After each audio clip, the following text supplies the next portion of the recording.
अस्सलाम वालेकुम। आज जो है हमने एनिलीन की सिंथेसिस देखनी है क्लोरोबेंजीन से। साथ ही हम देखेंगे कि इसका राइट मैकेनिज़्म कौन सा है, तो हम बेंजाइन मैकेनिज़्म के बारे में स्टडी करेंगे। तो सबसे पहले आप लोग मेरा चैनल सब्सक्राइब कर लें ताकि इस तरह की एजुकेशनल वीडियोस आपको मिलती रहें। तो देखिए ये क्लोरोबेंजीन है।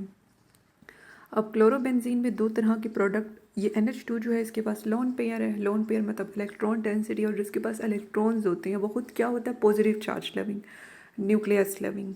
ठीक है, तो न्यूक्लियोफाइल। तो NH2 को हम क्या कहेंगे कि ये न्यूक्लियोफाइल है।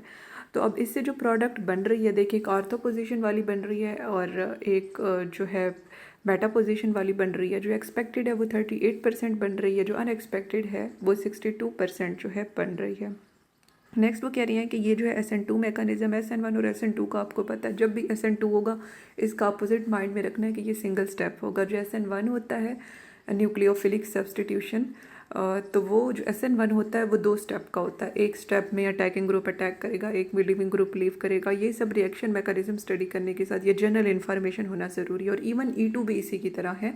जो E1 है वो 2 स्टेप, जो E2 है वो 1 स्टेप होता है। तो ये सारी चीज़ें आपके माइंड में होनी चाहिए। फिर E2 और सब्सटीट्यूशन वाले में फ़र्क क्या होता है, उसमें डबल बॉन्ड बन जाता है। इसमें कोई बॉन्ड किसी चीज़ की रिमूवल इस तरह से होगी कि उसकी जगह कोई और चीज़ आ जाएगी, तो डबल बॉन्ड नहीं बनेगा। ठीक है, तो ये SN2 सिंगल स्टेप है, यानी कि अटैकिंग ग्रुप अटैक करेगा और लिविंग ग्रुप लीव करेगा एक ही स्टेप के अंदर। नेक्स्ट जो है इसकी हम आइसोटोपिक लेबलिंग करेंगे। जो C12 है उसे हम रिप्लेस कर देंगे उसके आइसोटोप C13 के साथ। अच्छा, अभी आइसोटोप्स क्या होती हैं कि इनमें नंबर ऑफ न्यूट्रॉन्स का जो है डिफरेंस जो है होता है। अब C13 के अंदर जाहिर सी बात है इसका मैस ज़्यादा होगा, इसके अंदर जो है न्यूट्रॉन्स ज़्यादा हैं। तो ये हमने आइसोटोपिक लेबलिंग कर दी। ये जो C* है ये असल में इसके आइसोटोप C13 को जो है रिप्रेजेंट कर रहा है। तो वो कह रही हैं कि इसमें जो NH2 अगर हम यूं कंसिडर करें कि न्यूक्लियोफाइल के तौर पर बिहेव कर रहा है, तो फिर वो कह रही हैं कि एक और मैकेनिज़्म जो है इसकी बेस पे दिया गया NH2 माइनस वाला, यानी कि अगर ये न्यूक्लियोफाइल के तौर पर, यानी कि अब जो है अच्छा, अब न्यूक्लियोफाइल और बेस में फ़र्क क्या है।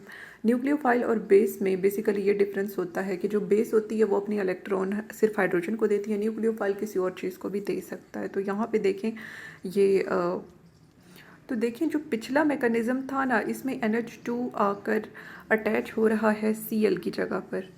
ठीक है, यानी कि उसने कार्बन को अपने इलेक्ट्रॉन दिए। जो चीज़ अटैच होती है वो क्या करती है, इलेक्ट्रॉन देती है, मतलब उसने कार्बन को दिए। तो यहाँ पे ये न्यूक्लियोफाइल के तौर पर बिहेव कर रहा है और ये चीज़ हमें कुछ सही नहीं लगी। तो फिर हमने कहा कि चलो कंपेयर करते हैं कि क्या ये सही है या नहीं। तो एक और बेंजाइन मैकेनिज्म था, उसमें वो हाइड्रोजन को देगा NH2 माइनस। तो यहाँ पे NH2 माइनस किसकी तरह बिहेव करेगा, एसिड की तरह, सॉरी किसकी तरह, बेस की तरह बिहेव करेगा। और जो हाइड्रोजन इसके इलेक्ट्रॉन ले रहा है वो क्या होगा, हाइड्रोजन होगा।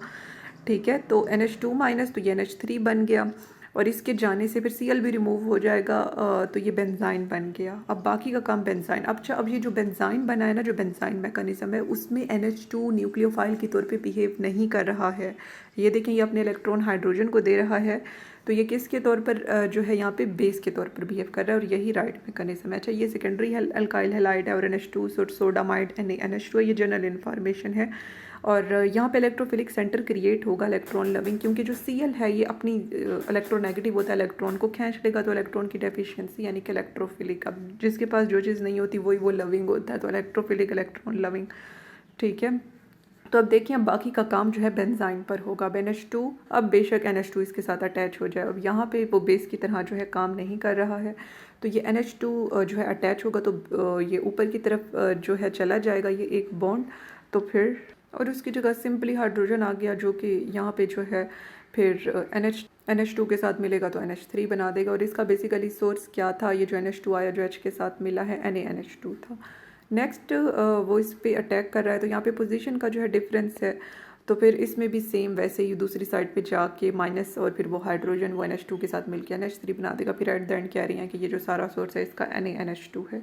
तो साबित हुआ कि जो राइट मैकेनिज्म है बेंजाइन मैकेनिज्म है, जिसमें NH2 माइनस बेस के तौर पर एक्ट करता है।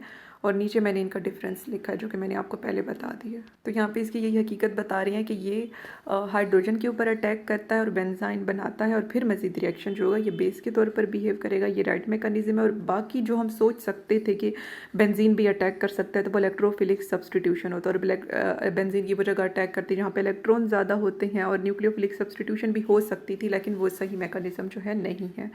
ठीक है, तो ये दूसरे मैकेनिज्म है जो कि हो सकते थे, लेकिन ये रॉन्ग है, यानी कि न्यूक्लियोफाइल किसी चीज़ को रिप्लेस करेगा या फिर बेंजीन खुद कर देगा। तो ये सारा हमने देखा। अल्लाह हाफ़िज़।